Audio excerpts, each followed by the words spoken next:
Bismillahirrahmanirrahim. Assalamualaikum warahmatullahi wabarakatuh.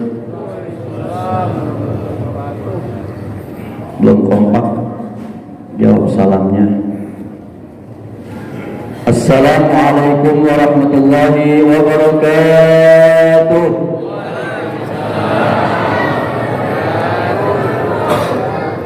Alhamdulillah yang kompak ibu-ibu. Memang ibu-ibu makhluk yang paling terkuat di antara makhluk-makhluk yang lain. Malam-malam jam 3 sudah bangun untuk masak. Bangunin ayahnya, bayungin suaminya, bangunin anaknya. Mudah-mudahan ibu-ibu termasuk tergolong makhluk-makhluk yang paling utama masuk surganya Allah Subhanahu wa taala.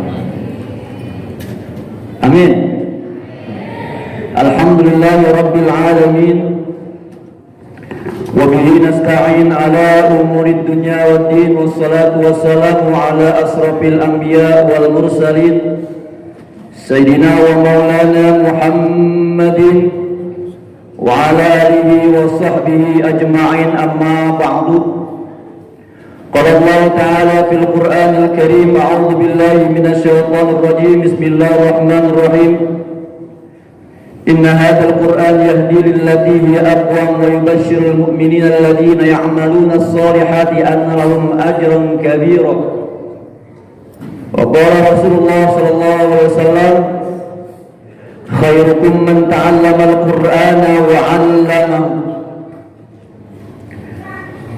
Puja dan syukur mari sama-sama kita panjatkan kehadirat Allah Subhanahu wa taala seraya memandangkan rasa syukur kita, rasa ta'zim kita,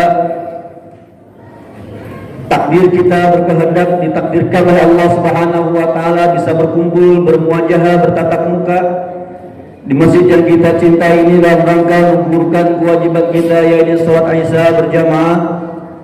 Insyaallah kita lanjutkan dengan salat sunnah tarawih, bagian dari sunnah baginda Rasulullah sallallahu alaihi wasallam. Harapan dan doa kita dengan semangat ibadah kita kali ini di 12 hari bulan Ramadan, berharap kita termasuk orang-orang yang mendapatkan cucuran kasih sayang dari Allah Subhanahu wa taala, rahmat dari Allah Subhanahu wa taala, maghfirah ampunan dari Allah Subhanahu wa taala. Ya akhirnya antum minan nar, Allah jauhkan kami kita semua dalam api neraka.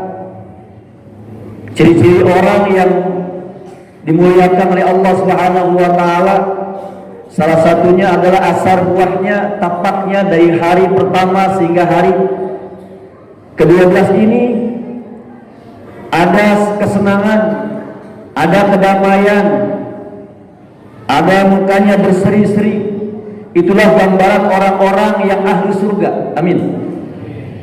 Mudah-mudahan kita dari hari pertama sampai hari ke-12 ini senang selalu melaksanakan ibadah Ramadan, senang tarawih, senang. Mudah-mudahan nanti kelak kita bersama Rasulullah SAW menghadap Allah Subhanahu wa taala, menyaksikan Allah Subhanahu wa taala. Wujuhu yawma idzin nadhirah ila rabbiha nadhirah. Wajah orang-orang yang beriman itu selalu berseri-seri. Di dunia berseri-seri karena melaksanakan ibadah yang diperintahkan oleh Allah Subhanahu wa taala. Man radiya billahi rabba. Siapa orang yang ridho kepada Allah Subhanahu wa taala ketika Allah perintahkan melaksanakan ibadah salat, dia ridho, senang. Wajabat lahul jannata, maka surga baginya buat orang-orang yang selalu ridho akan perintah-perintah Allah. Amin. Ya Allah ya Rabbal alamin. Salawat dan salam tercurah limpahkan ke junjungan alam Nabi kita, Nabi Agung, Nabi besar Muhammad sallallahu alaihi wasallam. Besar harapan kita berharap kita sekalian mendapatkan syafaat dari baginda Rasulullah sallallahu alaihi wasallam dengan mengikuti sunnah-sunnah beliau, amalan beliau, takririah beliau, fi'liyah beliau. Yakinkan kelak kita akan bersama Rasul di surganya Allah Subhanahu wa taala. Jamaah salat sunnah tarawih yang dimuliakan oleh Allah Subhanahu wa taala. Kita sudah menyadari fenomena di akhir penghujung tahun ini, akhir zaman, anak-anak kita sering kita melihat, menyaksikan, senang dengan pergaulan-pergaulan bebas, kumpul-kumpul, ngobrol-ngobrol di luar, akhirnya keluar dari norma-norma agama, tidak senang dengan di masjid, malas untuk berada di majlis ta'lim, majlis ilmu. Ini fenomena buat kita hadirin sekalian selaku orang tua. Ada apa? Faktor apa yang mendasari anak-anak kita jauh di masjid? Apakah kalau anak-anak berada di masjid, kita pengurusnya risih, sehingga anak-anak dikeluarkan, diusir? Apakah begitu hadirin sekalian? Ibda bin nafsi, kita koreksi. Padahal masjid adalah usisa ala taqwa. Masjid itu dibangun buat ketakwaan. Dijadikan masjid ini agar landasannya anak-anak kita sekalian menjadi orang-orang yang bertakwa kepada Allah Subhanahu wa taala. Bagaimana anak-anak tertarik di masjid kalau masjid itu tidak menarik buat anak-anak? Bagaimana anak-anak tertarik dengan belajar agama, belajar Al-Quran kalau medianya tidak menarik hadirin sekalian? Maka ibda bin nafsi, jadikan masjid ini menarik buat anak-anak kita. Biarkan anak-anak kita berada di masjid, lingkungan masjid, karena masjid adalah interaksi sosial, bukan hanya ibadah masjid itu. Bukankah kita bahagia, rindu sekali ketika anak-anak kita mendawamkan Al-Quran, melafadzkan Al-Quran, paham Al-Quran, ahli Al-Quran? Banyak orang-orang zaman sekarang senangnya, sukanya, bangganya anak-anak menjadi orang-orang terpopuler dengan keilmuan-keilmuan yang tinggi, tapi lupa dengan Al-Quran hadirin sekalian. Nggak mau belajar Al-Quran hadirin. Perlu kata Rasul, khairum man ta'allama Al-Quran. Sebaik-baiknya kalian adalah orang yang belajar Al-Quran, memahami Al-Quran, mudawamah Al-Quran, melafalkan lisannya dengan Al-Quran hadirin sekalian.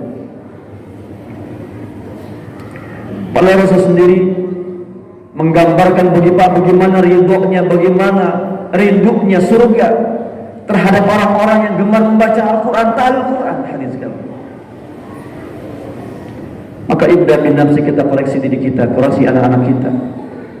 Apakah anak-anak kita senang dengan Al-Quran? Apakah anak-anak kita sudah bisa paham Al-Quran? Apakah anak-anak kita didik dengan Al-Quran? Apakah anak-anak kita masukkan dengan majlis-majlis ilmu Quran? Padahal kita tahu orang yang ahli Al-Quran, orang yang hatinya dengan Al-Quran adalah keluarganya Allah Subhanahu wa taala. Ahlul Quran hum ahlullah. Orang-orang yang gemar membaca Al-Quran, orang yang paham Al-Quran, orang yang suka dengan Al-Quran adalah keluarganya Allah Subhanahu wa taala. Kalau sudah menjadi keluarganya Allah Subhanahu wa taala, maka yakin anak-anak kita, keluarga kita dijauhi dari maksiat kepada Allah Subhanahu wa taala. Padahal Al-Quran, kata Allah Subhanahu wa taala, inna hadzal Qur'an yahdi lillati hiya aqwam wa yubashshirul mu'minina alladziina ya'maluna ash-shalihat anna lahum ajran kabir. Sesungguhnya Al-Quran adalah yahdi, jadi petunjuk buat kita hadirin sekalian. Jadi fungsinya Al-Quran adalah memberikan petunjuk buat umat-umat yang membacanya, buat umat-umat yang selalu memahami Al-Quran hadirin sekalian. Bukan hanya petunjuk, wa yubashshirul mu'minin, jadi kabar gembira.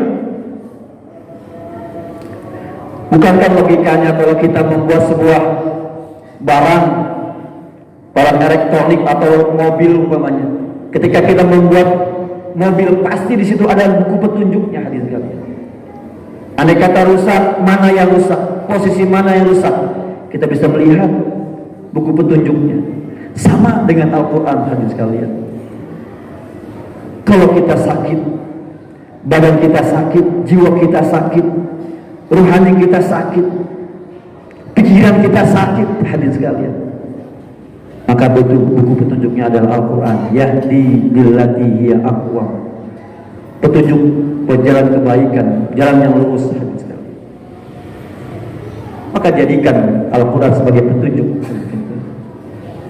Wa basyiril mu'minin, kabar gembira buat orang-orang yang mukmin, yang percaya kepada Al-Quran. Yang Al-Quran itu tidak ada sama sekali luput dari kesalahan-kesalahan. Kata Allah Subhanahu wa taala, "Dzalikal kitabu la raiba fi hudal lil muttaqin." Dzalikal kitab, inilah Al-Quran. La raiba fi, tidak ada sedikit pun keraguan-raguan, kesalahan-kesalahan. Kalau kita menulis, mengarang dan sebagainya, mungkin kita banyak kesalahan, tapi tidak dengan Al-Quran. La raiba fi. Bagaimana kita untuk mengetahui Al-Quran itu tidak la raiba fi? Maka salah satu caranya adalah kita belajar hadirin sekalian. Kapan kita belajar? Kapan saja, di mana saja kita berada. Oh, saya sudah tua, tidak demikian. Maka mumpung kita masih hidup di dalam dunia ini hadirin sekalian, kullu syai'in thariqun wa thariqul jannati al-ilm. Segala sesuatu itu ada jalannya hadirin sekalian. Maka jalan menuju surganya Allah Subhanahu wa taala tak lain dan bukan adalah ilmu. Maka tanamkan dari sekarang anak-anak kita, keluarga kita sendiri, jadikan ahli Quran, sehingga kita termasuk orang-orang yang akan mendapatkan kemuliaan dari Allah Subhanahu wa taala hadirin sekalian. Bahkan dalam sabda Rasulullah, Al-Quran itu akan mengangkat orang-orang yang ahli Al-Quran. Inna Allaha yarfa'u bihadzal kitab aqwaman wa yadh'u bihi. Bahwasanya Al-Quran itu menjadi pengangkat derajat seseorang hadirin sekalian. Pengalaman buat saya ketika saya disuruh oleh seseorang pejabat, bahasanya suruh mencari orang yang hafal Al-Quran minimal 10 juz untuk dimasukkan ke TNI. Saya cari susah sekali hadirin sekalian. Padahal tanpa tes, tanpa apa hadirin. Yang hafal 10 juz, tamat SMA 10 juz minimal, apalagi 30 juz, langsung dimasukkan, diangkat. Kalau kita orang tua pengen sekali anak-anak kita sukses, pengen dimasukkan ke polisi, pengen dimasukkan ke TNI dan lain sebagainya, ke perusahaan dan lain sebagainya. Cuma kita ahli Quran yang akan mengangkat hadirin sekalian. Maka jadikan Ramadan ini anak-anak kita untuk kembali membaca Al-Quran. Biarkan anak-anak kita berada di majlis ilmu. Biarkan anak-anak kita berada di musolah, di langgar-langgar, di masjid-masjid, di pinggiran-pinggiran masjid, bercengkrama dan sebagainya. Biarkan. Agar apa? Agar anak-anak kita tertarik berada di masjid. Innama ya'muru masajidallah man amana billah. Bahwasanya orang yang memakmurkan masjid, masjid itu bukan jadikan kuburan hadirin sekalian. Sepi. Fenomena sekarang di sholat fardu tutup kunci masjid. Sholat isya tutup kunci masjid. Na'udzubillah. Padahal masjid adalah bagian dari kemakmuran. Masjid adalah bagian dari syiar agama. Bagaimana Rasul itu memakmurkan masjid di Madinah hadirin sekalian, kumpul bersama-sama hadirin sekalian, sehingga masyarakat senang dengan masjid hadirin sekalian. Maka kita koreksi, jangan sampai Anak-anak kita gemar nongkrong-nongkrong di pinggiran jalan, hadirin sekali. Jadikan anak-anak kita gemar di masjid, hadirin sekali. Siarkan masjid, mudawamakan di masjid, insyaallah. Man amana billah, orang-orang yang memakmurkan masjid, tergolong orang-orang yang beriman kepada Allah Subhanahu wa taala. Walam yakhsha illallah, orang-orang yang gemar berada di masjid, memakmurkan masjid, tilawah Al-Quran di masjid, maka yakin dia termasuk orang-orang yang hidupnya tidak akan takut, hadis sekali. Nggak akan takut masjid, nggak akan takut hutang piutang. Kita bisa merasakan ketika kita punya hutang di luar sana, masuk ke masjid hilang hutang kita. Ketika kita keluar, ingat lagi. Artinya apa? Itu masjid adalah tempat yang amat sangat aman.